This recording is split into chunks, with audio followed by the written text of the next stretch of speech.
I used to work at Disney. I used to work at Disney, you know, the big, fun and magical park in Florida. I thought it was a great gig. I worked in the gift shop. I thought it was nice because I got to sit back in the AC, ring people up for dumb mementos that they would toss out a year later. It sucked dealing with the kids, pretending to be happy all of the time.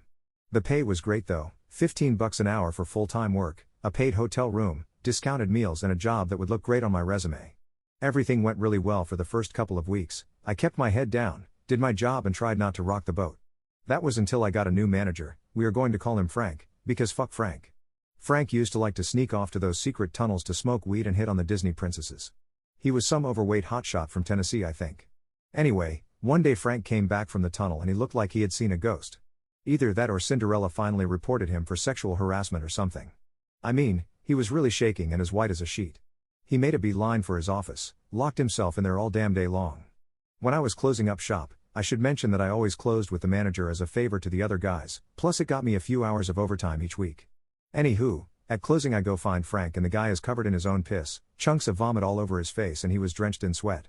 I thought he might have gotten some bad weed or something, so I got him cleaned up as best I could and we got out of the shop. He kept going on about the machines or something. At that point I thought someone pranked him with an animatronic. Apparently there's a small terracotta army of those damn things in the tunnels. Well, the next day he didn't show up for work. It pissed me off, but fuck it, I can handle closing and phoned his supervisor to let him know. I got the green light to finish up, but I had to pull some stock from the tunnel that led up to our gift shop.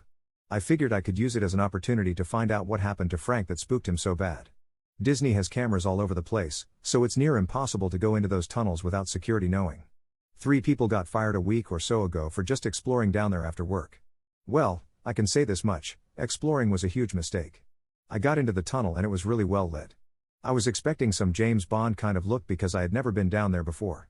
I moved past the boxes of stock and started walking. I tried to see if I could find where Frank would hide at.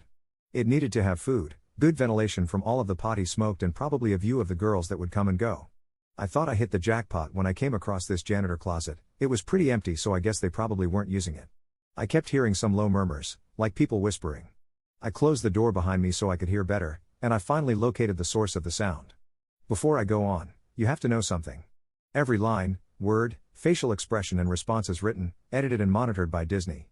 Every signature looks the same, and every princess looks about the same. I mean even down to the size of their tits and the shade of lipstick that they use. It's fucking creepy, or at least I thought it was. Anyway, I find this crack in the wall and I get a perfect view of the changing room. I thought I hit the damn jackpot, and that maybe I could sneak a quick peek.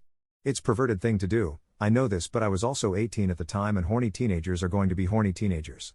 So I take a peek through and I see the oncoming shift of princesses all getting ready. They were all nude and I damn near passed out.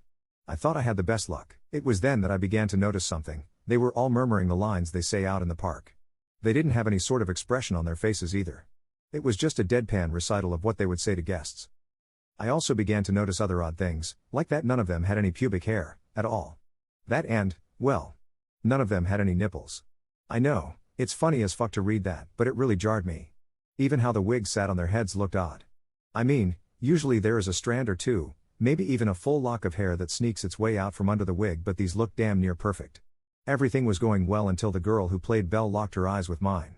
I didn't think they could see because the lights were off in the closet and the crack looked like it was in a dark corner.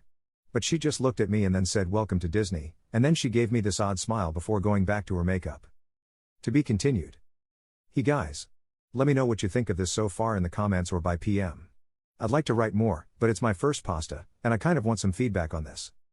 Part 2, https://red.it/5qs46p